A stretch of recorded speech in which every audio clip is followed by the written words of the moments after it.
আমাদের এই পশ্চিমবঙ্গে রয়েছে এমন এক প্রাচীন শিব মন্দির যার বয়স প্রায় 850 বছর।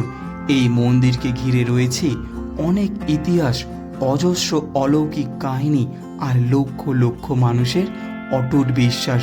তাই আজকে আপনাদের নিয়ে চলে এসেছি সেই প্রাচীন জলেশ্বর শিব মন্দিরে। জানাবো কিভাবে পৌঁছবেন আপনারা এই মন্দিরে, মন্দির খোলা ও বন্ধের সময়সূচি, কিভাবে পুজো দেবেন এখানে এসে, আর এই মন্দিরের সঙ্গে জড়িয়ে থাকা নানা অজানা তথ্য এই ভিডিওটির মাধ্যমে আপনাদেরকে আমরা সবটা শেয়ার করতে চলেছি। তাই আপনাদের কাছে একটি বিশেষ অনুরোধ, আপনারা ভিডিওটি অবশ্যই শেষ পর্যন্ত দেখবেন। ওম নমঃ পার্বতী পাতায় হারা হারা মহাদেব। চলুন আজকের এই নতুন গল্পটি আপনাদের সকলকে নিয়ে শুরু করা যাক।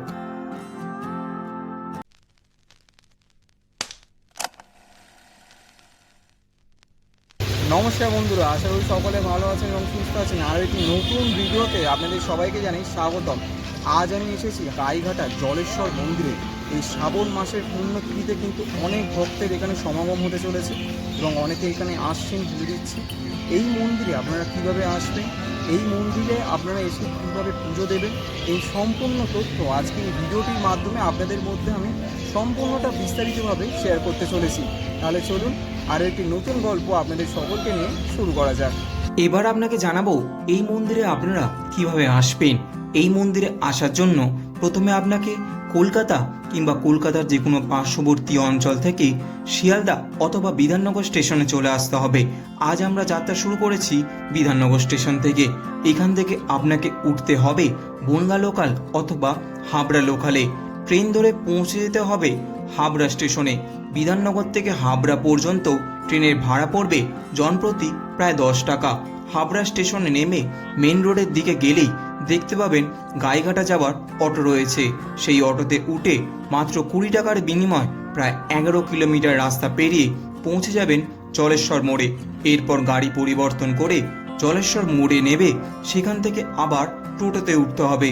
মাত্র 10 টাকা ভাড়ায় এই টোটো আপনাকে প্রায় 1.6 অথবা প্রায় 1.5 কিলোমিটারের কাছাকাছি পথ অতিক্রম করে সরাসরি পৌঁছে দেবে জলেশ্বর মন্দিরের সামনে। অর্থাৎ কলকাতা থেকে খুব সহজেই ট্রেন, অটো, টোটোর মাধ্যমে এই প্রাচীন শিবধামে আপনারা পৌঁছে যাবেন। আজ আমরা চলে এসেছি আমাদের গন্তব্য 850 বছর পুরনো গাইঘাটার সেই বিখ্যাত শিব মন্দির যার নাম জলেশ্বর শিব মন্দির। চলুন মন্দিরে ধীরে ধীরে প্রবেশ করব।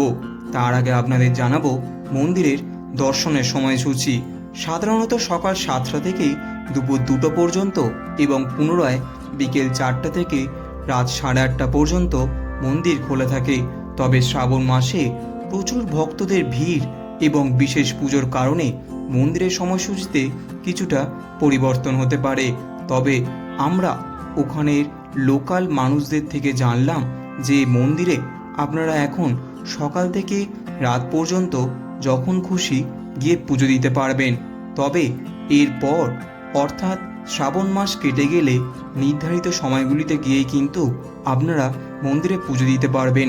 মন্দিরের বাইরে রয়েছে অসংখ্য দোকান, যেখান থেকে আপনারা পুজোর ডালা, মালা অথবা পুজোর সামগ্রী সব কিছুই কিনে নিতে পারবেন খুবই স্বল্প দামে। সেই সব দোকানগুলো আমি দেখিয়ে দেবো এই ভিডিওতে। চলুন এবার আপনাদের এই মন্দিরের ইতিহাস সম্পর্কে কিছু তথ্য দিই। উত্তর 24 পরগনার গাইঘাটায় এমন এক শিব মন্দির রয়েছে যার ইতিহাস আজ থেকে প্রায় 850 বছর আগের। এই মন্দিরের নাম জলেশ্বর শিব মন্দির। সময়ের সঙ্গে সঙ্গে অনেক কিছু বদলেছে, কিন্তু বদলায়নি এই মন্দিরকে ঘিরে মানুষের বিশ্বাস, ভক্তি আর শ্রদ্ধা। বছরের প্রতিটি দিনেই এখানে ভক্তদের আনাগোনা লেগে থাকে। তবে শ্রাবণ মাস এলেই এই মন্দির যেন এক ভক্তি সাগরে পরিণত হয়। শ্রাবণ মাসের প্রথম সোমবার ভোর হতেই দূর দূরান্ত থেকে হাজার হাজার ভক্ত মানুষ এসে হাজির হয় বাবা ভোলানাথের মাথায় জল নিবেদন করবে বলে। মন্দিরের পাশের বিশাল শিবপুকুর ধারে দীর্ঘ লাইনে দাঁড়িয়ে থাকেন নারী, পুরুষ, বৃদ্ধ থেকে শুরু করে ছোট ছোট শিশুরাও।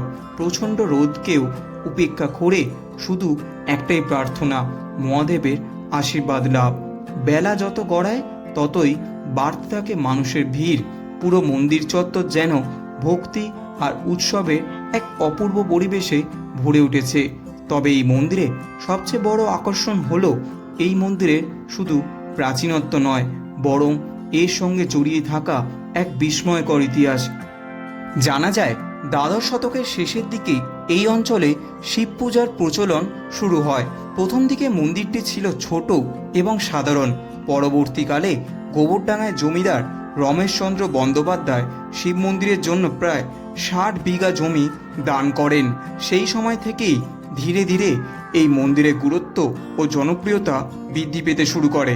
এই মন্দিরটির আরও একটি বিশেষ রহস্য রয়েছে, যা হয়তো অনেকেই জানেন না। এখানে যে মূল শিব বিগ্রহের পুজো করা হয় সেটি সারা বছর মন্দিরে থাকে না। মন্দিরের পাশেই রয়েছে প্রায় 4 একরের বেশি একটি বিস্তৃত শিব পুকুর। বিশ্বাস করা হয় বছরের অধিকাংশ সময় সেই পুকুরের জলের নিচেই বিরাজ করেন বাবা জলেশ্বর। এই বিশ্বাস থেকেই এলাকার নাম হয়েছে জলেশ্বর, অর্থাৎ জলের নিচে অবস্থানকারী ঈশ্বর। প্রতি বছর চৈত্র মাসের 3য় সোমবার এক বিশেষ ধর্মীয় আচার পালনের মাধ্যমে শিবপুকুর থেকে মূল বিগ্রহ তুলে আনা হয়। এই দায়িত্ব পালন করেন চরকের সন্ন্যাসীরা। এরপর তারা খালি পায়ে বিগ্রহ নিয়ে হালিশহর পর্যন্ত যাত্রা করেন। সেখানে গঙ্গা স্নান করিয়ে পুনরায় বিগ্রহকে জলেশ্বর শিব মন্দিরে ফিরিয়ে আনা হয়। আবার পয়লা বৈশাখে নির্দিষ্ট আচার অনুষ্ঠানের মধ্য দিয়ে সেই বিগ্রহকে শিবপুকুরের জলে পুনরায় প্রতিষ্ঠা করা হয়। এমন প্রথা পশ্চিমবঙ্গে খুব কম শিব মন্দিরেই দেখা যায়। জলেশ্বর শিব মন্দিরের বাইরে বেরোলেই আপনারা দেখতে পাবেন এখানে প্রতি বছরের ন্যায় এই বছরও শ্রাবণী মেলা বসেছে। মেলা থেকে একটু পথ এগোলেই দেখতে পাবেন জলেশ্বর শিব মন্দিরের পাশেই রয়েছে আরও একটি সুন্দর দর্শনীয় স্থান, যার নাম তীর্থবিতান পার্ক। মাত্র 20 টাকার টিকিট কেটে আমরা এই পার্কে এবার প্রবেশ করব। এখানকার সময়সূচি ভিডিওটি ক্রস করে দেখে নিতে পারেন। 20 টাকার টিকিট কেটে পার্কের ভিতরে প্রবেশ করলাম। পার্কে ঢুকলেই চোখে পড়ে সুন্দর পরিবেশ এবং শিশুদের জন্য নানান ধরনের আকর্ষণীয় ব্যবস্থা। এখানে রয়েছে বিভিন্ন ধরনের অ্যাক্টিভিটি, যা ছোটদের দেখলে বেশ আনন্দ পাবে।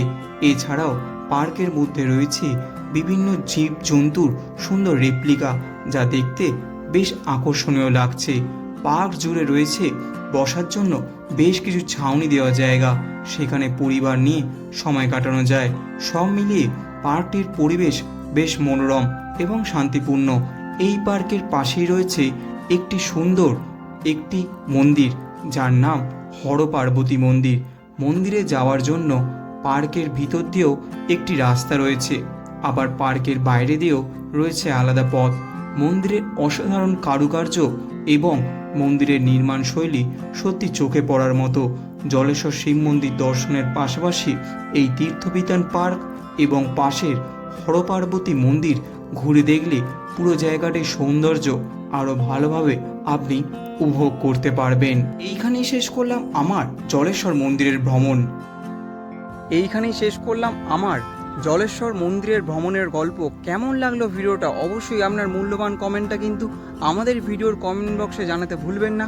ভিডিওটি যদি ভালো লেগে থাকে তাহলে কিন্তু ভিডিওটি অবশ্যই লাইক করবেন এবং চ্যানেলটি কিন্তু অবশ্যই সাবস্ক্রাইব করবেন, কারণ এই রকম নতুন নতুন গল্প কিন্তু আপনাদের জন্য আমরা এই চ্যানেলে আপলোড করতে থাকি।